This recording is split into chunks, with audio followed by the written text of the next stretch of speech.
We appreciate you listening and maybe participating in Invest Talk, and more of our new podcast listeners are calling in with their questions and stock ideas.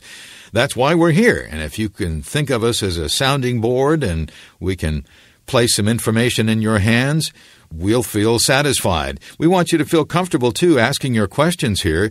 You can do that two ways.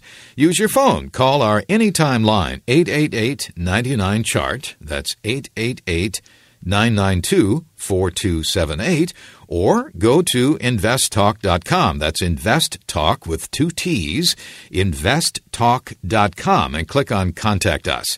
And thanks again for listening to Invest Talk.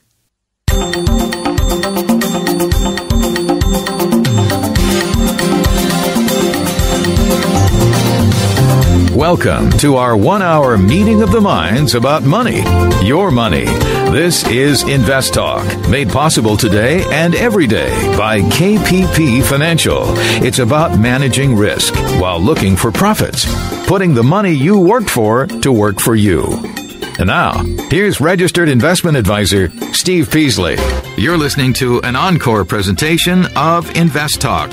Please call with your questions and comments, though, 888-99-CHART, 888-99-CHART, and Steve will answer them on the next Invest Talk. Good afternoon, everybody, and welcome to Invest Talk. Today I have with me Helen Crawford from KPP Financial. Helen, thank you for coming. Hi, Steve. It's good to be here. Thank you very much. And I want to welcome all our listeners, the podcasters, InvestTalk.com listeners. We really appreciate it. We appreciate all the calls, we support. Please get on the phone and dial and ask us your questions. Now, our promise each day is to help you make better decisions about your retirement portfolio. The mission never changes, okay? Our mission stays the same. Even though you may feel that the market has left you high and dry, it is still alive and still offers promise for those who approach it with respect and, understand what's happening. You don't have to be in the market the whole time to be using the market to gather wealth. You don't have to. There's things you can do. And a simple thing is you can sell stock short, and maybe you don't know what that means, but there's things you can do even while you're still in the market, okay? There's contrarian issues, there's safety plays, there's all kinds of things you can do. Today we're going to consider good reasons that need to be evident before you buy a stock.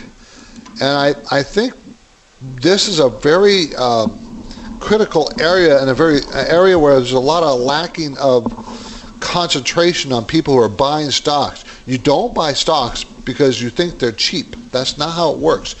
Because people are equating cheap with a low price. Might look cheap because it's a low price, but it may not be cheap at all because of the earnings. We're going to talk about that. We're going to go over some of the things you really, really need to look at. And in fact, there is 7 questions you need to answer before you buy a stock. And this is an article by Harry Domish of MSMmoney.com.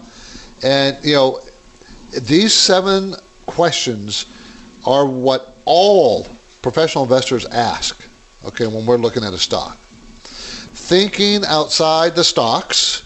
History tells the story. When Washington starts signing checks for research and development, issues tax subsidies, those kinds of things, sets mandates for production, things happen in the stock market. The stock market watches and reacts to what Washington does.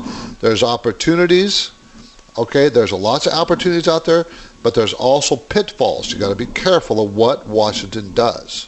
Yes, I was going to say, Steve, you've also got to look at the negative side and make sure that the stocks you're in at the moment will survive and carry you through this time. Yeah, whatever he's doing, if he's going to benefit one industry or one sector, he's probably going to cause another industry or sector to go down. Yeah, that's one thing I hate about Washington when they start favoring different companies and sectors and technologies, because the free market will pick the best technology. Washington is terrible at picking the best technology. That's the problem. And they spend zillions of our dollars, everybody, and we all know that's happening, and it's not necessarily a good thing. Really? Yeah. I'm going to have to say the Chinese has indicated that they are going to boost their stimulus package. Now, we don't know what the details are, but But remember, China's actually doing pretty good. And I've read that in the last couple of months, their orders for certain commodities are increasing, not decreasing, increasing. Yes, and in fact, Steve, they're adding $585 billion to spend. To the stimulus package they've already had. So that's almost doubling it, if I remember right. See, and they have the money. They can write a check. It's not like us, where we have to go print it and then get it back from us through tax dollars down the road. They have the cash. They write a check. Wish we could do that. Yeah. Why do they write a check? Because they don't spend as much money as they earn in tax dollars. Gee, does that sound like something that's novel? Why don't we spend less than we earn in the good times? Does this not sound like it makes a lot of sense to me? When we have economic growth going on, which we've had for many, many years in the past, and we save not one dime, spend every dime or more, and then we come across a slump that we're in, we don't have money like China does to go ahead and spend the money. And you can argue all you want about, well, because, we have this or that. But you know what I find quite interesting, Steve, is how normally everybody looks to America, don't they, for reassurance and leading the way.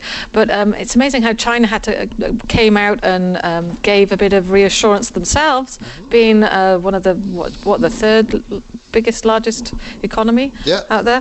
Third, fourth, I don't remember, something like that. Yeah, and here they are. They're demonstrating, I hate to say this, leadership. And what are we demonstrating here? Spending ship. We're showing them this is how you spend more money than you will ever see in your lifetime.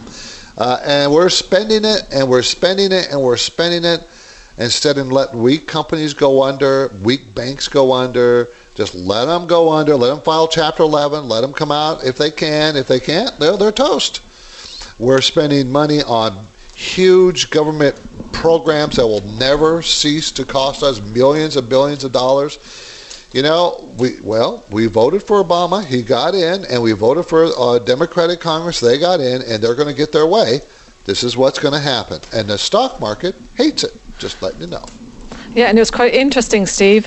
In China, there were unrest happening out there with 20 million rural labourers who previously found jobs in the city were now unemployed, and they had 7.1 million college graduates seeking work. So they have to look like they're doing something, idle hands. Well, that's a big problem with China. They have so many people. Yep. They got to put those people to work, and they need lots of infrastructure, and they got the money. Makes perfect sense. There's a marriage made in heaven. You need the infrastructure. You need to put your people back to work. You got the money. Go for it. We don't have millions of dollars. That's right. And what we're doing is billions of dollars. And we're having to replace things now that they can build from the ground up. They're building new. We need to replace or improve or put new bridges up or new roads. So it's not quite as easy, is it? No. We need new power grids. We need new plumbing and water, distribution systems. You name it. We need to improve our systems, and it's a perfect time to improve it. But we never put money aside to do that in the future. We just So now we're in a big hole. We're digging a deeper and deeper hole. Not a good thing. The stock market liked what it saw in China, but it also could.